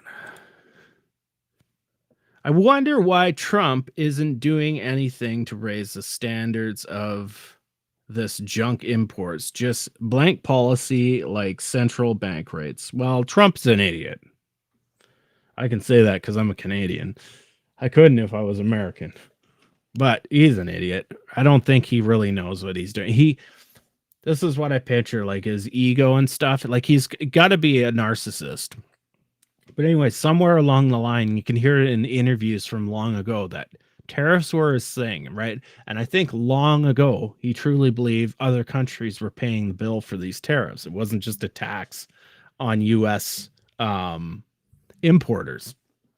And so he carried this. And so he's probably narcissistic. He probably has obsessive compulsive disorder. So he's got this narcissistic idea that he can save the world through tariffs. He got that in his brain long ago. And he's also got obsessive compulsive disorder. And so he's taken that idea to the extreme and right to the edge, right? And the only thing that seems to stop him is markets. So thank God for those markets, those pesky markets, because they do influence Trump. So I don't know about the guy, to be honest, man. What else we got? Oh, okay. So we got some background. UK, so you're half UK or half Australian. So you're just kind of like a mutt dog. All right. You wouldn't even tell. Like, you guys are so basically Australians are just UK descendants of criminals from the UK. How do you like that, Tony? Tony's in Australia, and I just jabbed Australia. It's fair because I'm a Canadian. I can do that. People jab us too, so I'm just returning the favor. Reagan, what are the international balance of payment implications of foreign shareholders borrowing local currency to produce a local resource through free licenses? Well, I'd have to look at the data to answer that, right? But what are the international? So if a foreign shareholder is borrowing local currency, so if a foreign company is operating in a foreign country, their base of operations, they're paying tax in that country. They're just making they're borrowing domestic to run an operation. They may send some of those profits offshore. They can do that. The owners went in there. They are capitalists. That's how it works, right? That's capitalism.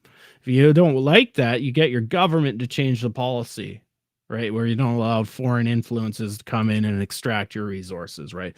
But that's not the problem of the people doing it. They're capitalists, right? If I had the opportunity to go down to, let's say, Australia and take away some of their coal and sell it to China, I think that's a big market down there, right, Tony?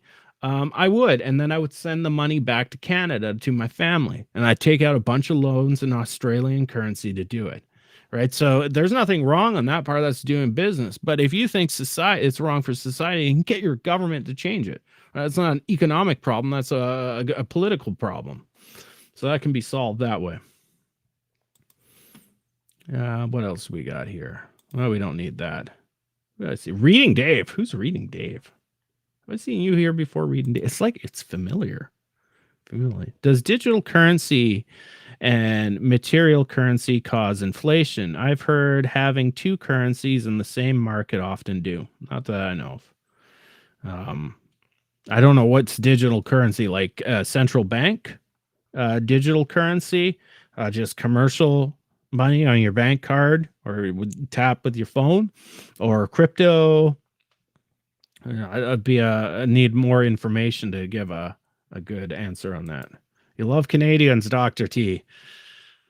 I love Canadians. My top collaborator on my textbook was God of Math, Psychology, and Canadian. There's God Canadians? Huh? What? Let's do the stone cold what. I need the what thing. I can turn on music too. So I was experimenting. I got corporate music or I got epic. So let's see what the epic music sounds like. Everybody hear that? Filmed. Very important. Today on the live stream, we talk about government currency, central banks, politicians, and all the things that give you heart palpitations at night. Stay tuned, as I'm going to scare you into a state of paralyzation so you can't make decisions for yourself. Stay tuned. We'll be right back. Something like that. I don't know. Did you guys hear the music playing? So just another feature in the streaming software that I have. But anyways, good, great. I'm glad you love Canadians. Makes me feel good about things. What else we got here?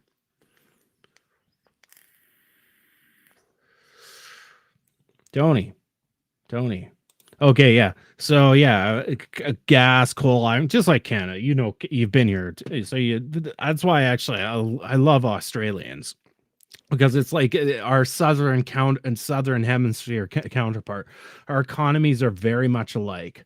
So you guys, I don't know the numbers, but you're big exporters to China, and we're big exporters to the U.S. Even though Trump wants to not use our potash anymore and our nice oil, our thick oil. It's another story, but so I have always seen really big similarities, like, and even our culture very similar. I think Australians are really nice people and dicks at the same time. Same with Canadians, you know, can be very nice people and dicks at the same time.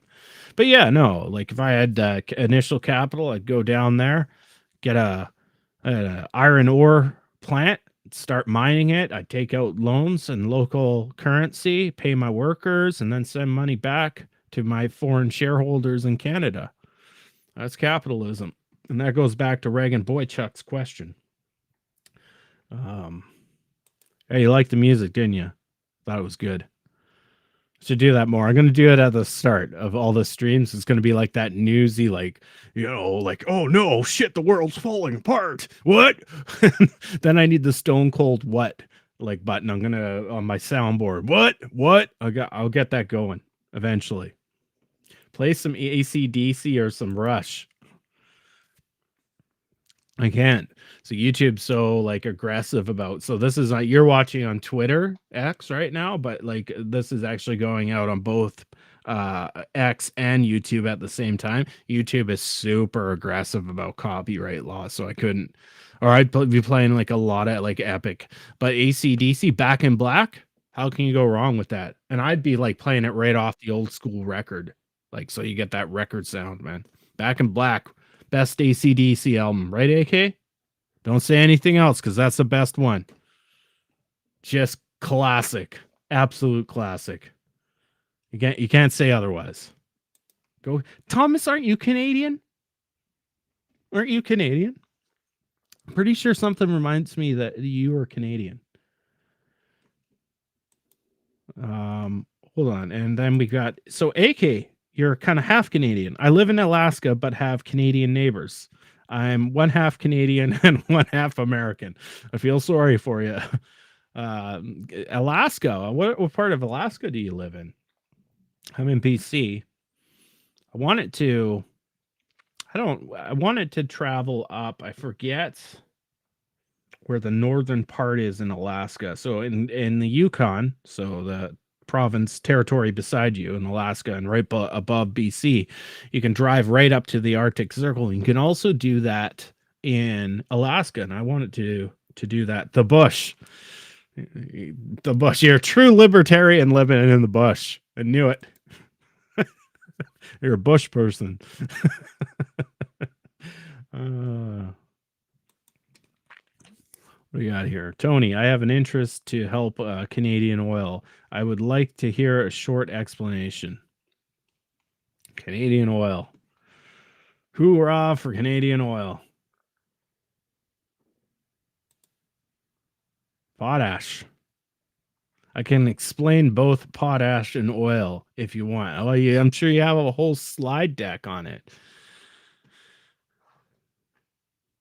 Hey, Ty. What does Tony got? Hey, Ty, if you want, I can come on right now and explain why America must take... well, before you do that, let me explain.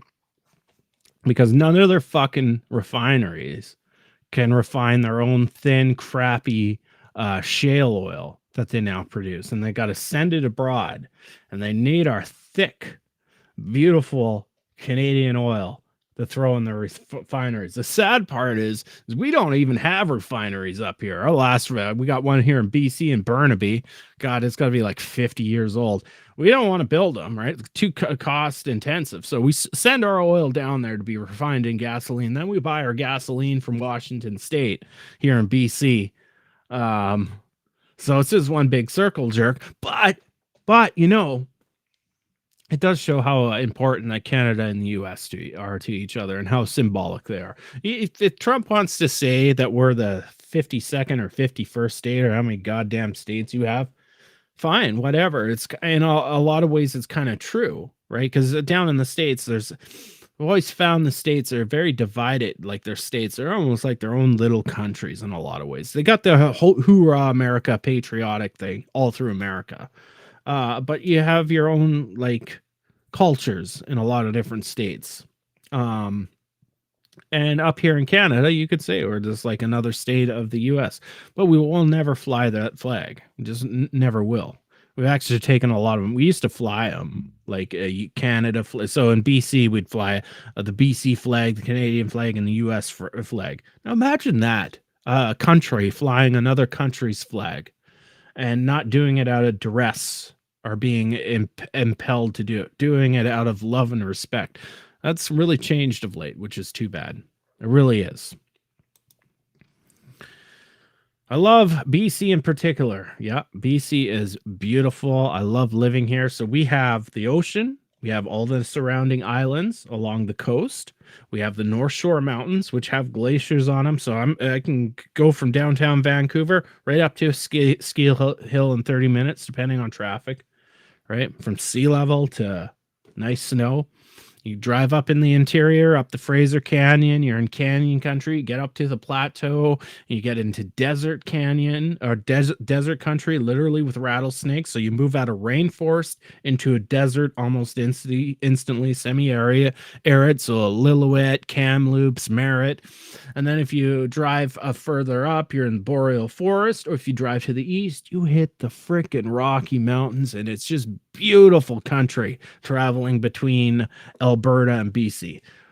Best province, in my opinion, geography-wise and people-wise. A good diversity here. Best province in Canada. And one of the best places on the planet to be.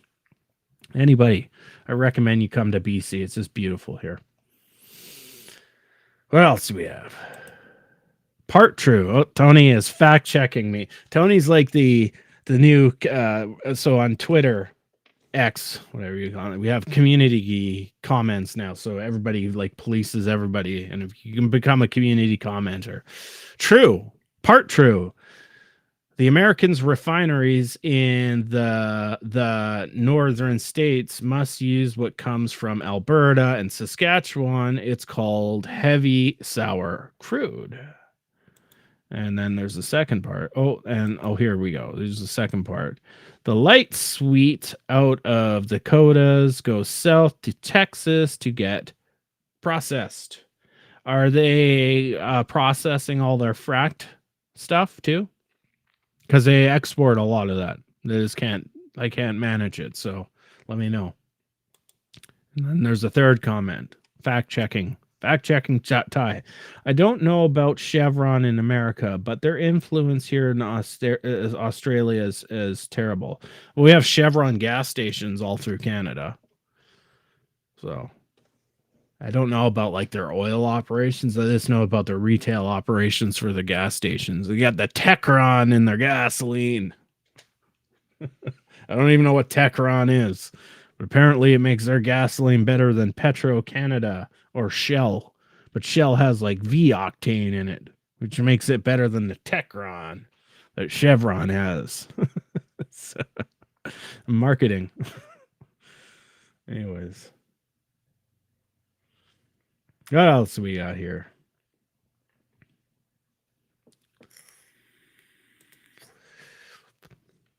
We're just reminiscing about our stories, tromping around Australia, Canada, the US, or in AK's aspect, Alaska. I got the drunkest I've ever been in my life at a bar in Alberta. Mate and me were celebs for visiting, and we got so drunk. So I went to Alberta for the Stampede back in early July. God, they've got some nice steakhouses there. Real good cuts of steak. Just Vancouver's got lots of restaurants, and they do have like a few good steak places. One that sells, that Japanese Wagyu steak, which is like melts in your mouth. Oh, jeez. Oh, I love it. But Alberta, they got some good restaurants. They cook some good steaks. We got a picture, but it's not on the laptop here. We went to this place, me and my wife, and it's dark in there. And this was right in downtown Calgary. You open up the menu and it lights up. It's got this glow to it. And then they bring you this nice steak. Oh, it was one of the best steaks I ever had. And I got drunk there a few times because it was kind of our mini staycation we did this summer. I got drunk there. And I think I got like partially drunk at the Stampede. We went on the opening day. And it's just so packed, right? 50,000, 100,000 people maybe. So it's just packed shoulder to shoulder. They have their rides and stuff. And we took the chairlift across the whole grounds, right? And so that's the first thing, so we could get away from the people. And then we watched a little bit of rodeo stuff. But ultimately, I just found the 2 beer gardens there. So it took me a while. I was looking like lots of food concession, but I couldn't find any beer. All I wanted was a bloody beer. Like too many people there. It was hot, right? It was, July 2nd or something like that. July 4th or 5th. Might have been the 5th. Our Canada Day is the 1st. Down in the States, it's the 4th for Independence Day. But so I was looking. Finally, I found like a wine type section. It had like you could buy the wine, and they had a couple different types of beer. And it was very quiet, and it's in the back of the conference center. It's like they didn't want you to get there unless you needed to get there. And so I sat there for a while, and that was cool. And then we went back outside, did some other things. I think we rode some rides, did a roller coaster and stuff. I tell you, I'm way too old. Way too old for some of those rides. Like some of them, like, oh, I am not doing that. Right, that is a life changer accident waiting to happen. But I do the bumper cars, and I always loved roller coasters, right? Because I don't mind like the heights and the drops and the speed, but like I feel like I'm on the rails and there's some sort of control. Whereas those ones that like go up and spin, and you shoot way up, it's like I don't have control over that. I don't want to do that, and my body and my stomach doesn't want to handle that anymore anyways. But then we found the second beer garden, and it was like just like a big concert hall. And geez, they were doing the buck rodeo, so they're riding the mechanical bulls and stuff. And I just sat there, drank probably like 6 or 7 beers. Definitely was feeling good. Anyways, that's my story about Alberta and getting drunk there, just like you, Dr. T. Anyways, we talked about briefly Federal Reserve independence. We covered that in about 15 minutes. We talked about modeling. We need to do more dynamic modeling. Covered that in about 15 minutes. Then we just talked random stuff with each other. It's great. Tony, we'll get you maybe next Sunday if you want. If you're around, I can email you. It won't be with Steve. It'll be with me. You know me. We can always come back on. Help me yap through the process. Doing a lot of yapping. It's great to see everybody here. You know, the channel's not, you know, we're not getting Lex Friedman numbers. We're not doing that. But we're seeing the same people over and over again. And each week there's another new person, like Reading Dave. Reading Dave, have I seen you on the Steve Keynes channel? Or did you change your name? Yeah, Cato just gave one to the Knock family a reward. Have you been to my channel or somewhere? It's like I recognize the name. I know Dave from Steve's channel. Just curious, but we always seem to get one or two new people with each stream, so the stream's slowly becoming more lively, right? And we want to get to at least about 100 people in our streams. That makes it a nice lively live stream to just yap about economics, different topics, and beer. We want to talk about beer, you know, all that fun stuff. What you can do, though, this can really help me. We'll do this. Make sure you've hit the like button. So let's do that one. That helps with the algorithm. You probably already subscribed. That's cool. And also hit the notification bell. It just gives you a notification if you're on your phone and that shit doesn't irritate you, which it might irritate you. And usually I post that I'm doing a stream a day or so before, and then make a comment. I know it's a pain in the ass, but I noticed that's like one of the biggest things for the algorithm other than watch time. Is it just shows that you are engaged, right? So either leave one now in the comments or leave one after. It just helps. Even if you don't have anything to say about the stream, I could just say good show or whatever. It helps, right? And just trying to drive this out to more and more people. The channel's doing good since I rebooted into a live stream channel, right? That's fine. We'll just keep doing this. And if you have time to join in, that's great. And obviously, Friday, we always got Steve Keynes. So if you want the true expert, and we'll be having Michael Hudson soon. So that'll be a lot of fun. So the Friday streams are always fun with lots of people. And then the Sunday stream here with me. And then the Tuesday stream, I do my reaction videos. They're always fun. Can't get enough of me criticizing stupid things that stupid people say about economics. It's always a lot of fun. Yes, I am. Okay, I see. Okay, I'm sure I've seen you there. Thank you. I'm sure I've seen you on his channel. Like, it's good that you're here. Thank you. That's great. It's always great to have new peeps coming on the channel. Where can I find out about the economics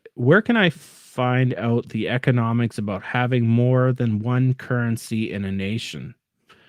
That's a very tough question. Like, I don't know, because nations have like one currency. Now you can look back at the historic part, like in the US, where every bank had their own notes. So there's multiple notes and all the banking crises that caused. You can look at obviously crypto, but I don't think crypto is really much of a alternative to currency, unless you're buying illegal things, which I can't mention because I'm trying to monetize the channel. So I don't know. Like, you can look at the euro situation and the transition from all the European countries going over to the euro. But as for having two currencies, the problem is once a government is taxing in one specific currency, it kind of makes everything else kind of useless, right? And that goes to, and I'm not a complete subscriber of the chartalist view of everything, but you know, MMT is neo-chartalism, And they say, you know, the government, the value of the currency is given by the government charging taxes, fees, court fees, etc., right? And once you do that, it makes all other means of settlement fairly obsolete, right? You can have other settlement means, but in a broad term, you're only going to have one currency at that point. But there is, now I can't remember which state is actually taking tax collection or trying to in Bitcoin. So there's an example where we might start to see what it's like to have two currencies. But I can't think off the top of my head where you would find that. I would start Googling and researching.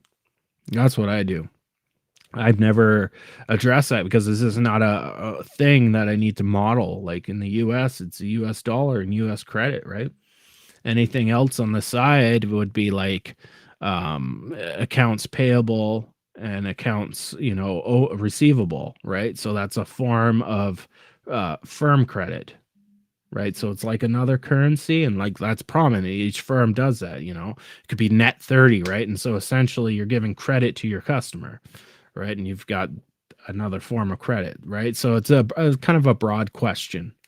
But to have like two official currencies like USD part 1 and USD part 2, I don't know. I don't think that happens very much. But if you find something, come back to the next chat and let me know in the live chat, because I'd be interested, or put it in the comments. See, now I'm finding a way. I'm finding an organic way.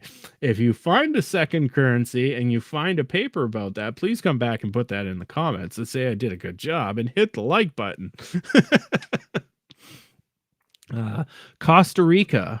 What do you have here? Costa Rica has officially declared Bitcoin as a currency, but how it's working out is anyone's guess. Something I'll look into as well. So if they're collecting tax in Bitcoin, that would be interesting. But the stability at right now, Bitcoin is, let's face it, it's not stable like a currency, right? And it's in a bubble right now. As much as the red-eyed Bitcoiners to say, oh no, it's finding its value. Tulip craze, 21st century, here we are. That's my opinion on it, but it would be interesting. I'll dig around and see if I can find something about that. What does Frank have to say? Tony Wilson, I think because that crypto may be the next bubble popping asset. Yeah, that's what I just said. I agree, Frank. Dutch tulip craze, 21st century, right? We see this over and over, and I've had this conversation so many times with the Bitcoiners. We see this so many times, so this pattern over and over of a bubble, right? And we don't even know really what the value of Bitcoin is and how it's valued, like collectively, each person like bumping into it. All I see is people piling in, and one day it pops, and it pops big, right? Regulation, and Trump's very supportive of it, could keep it going for longer, but what's it really providing? Like gold is fairly stable, like it doesn't fluctuate as much, right? And you could say, well, what's its intrinsic value? Well, it actually has use cases, right? You can use it in conductors inside of cell phones. It actually has properties that are useful, that are productively useful, and it's shiny, and it looks really nice. It's really shiny and nice. Okay, so there's a beauty aspect of it. Bitcoin, it uses energy, and it needs actually gold, right, to operate in that digital world with, you know, gold conductors and stuff. So it actually needs gold. It needs fiat currency. I did a chart. I don't have it here, but it basically runs with government deficits. Wish I had it here. I will bring that up in the next live stream. But people don't find it beautiful. You're not going to look at like a picture of the you know, the bee and the Bitcoin.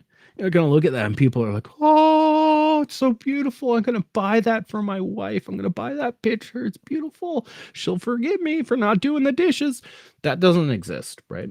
And it has no actual practical real world applications, like productively be used in products. So all I see is a bubble. Right, it's a nothing burger. It's literally what are those meme coins, and like it's just kind of hokey pokey. and it gets a little fringe for people that want to like usurp like a government fiat. Just I don't know, but hey, who knows? Anything can happen, right? Tulips use less energy to produce and actually have value in generating oxygen and photosynthesis. Correct. And I kind of just discussed that about gold. At least tulips had those things. But there's an example. Even tulips went bust. Like they got overvalued and the bubble popped. And that can happen even to like something productive, like a tulip that's beautiful and it can provide environmental benefits. I never saw that side in you, AK. Didn't think you'd be a little bit of a snowflake around tulips. I thought you were a rough and tough Alaskan with your gun hunting. So anyways, yeah, no, you're correct. But even it had its bubble collapse, right? So imagine what's going to happen to Bitcoin. That's just my thought. Might be wrong. What else do you got to say? Bitcoin will become too big to fail, and the U.S. central bank will put it on its balance sheet at some point.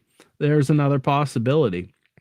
And well, once it's legitimized like that, does it find like a normal range? Like, does it become more stable like gold, or does it become an inverse relationship to the U.S. dollar, for instance, right? But is that sustainable? Like, there's how much energy it uses. I don't know too much about crypto and that fact, other than it's energy intensive and it's nothing. It just uses energy. Like that's its values. It uses up energy. I don't know enough. Maybe I need to learn more about it. And I don't mind relearning economics.